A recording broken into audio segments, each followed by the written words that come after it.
আমরা তো ভাত খুব সহজেই খেয়ে ফেলি, কিন্তু তার পিছনে যে লম্বা হিস্টোরি আছে সেটাই আপনাদের সাথে শেয়ার করব।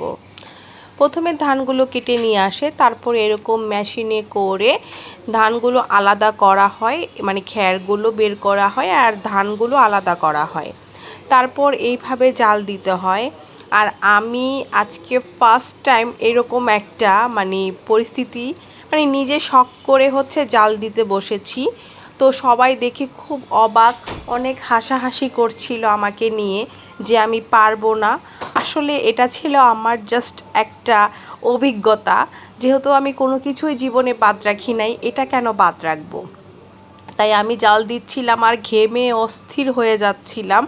আসলে কত যে কষ্ট এগুলো করা, তাই নিজে একটু অনুভব করছিলাম যে আমরা সহজেই ভাত খাই, কিন্তু তার পিছনে যে কত পরিশ্রম করা হয়, কত শ্রম দেওয়া হয়।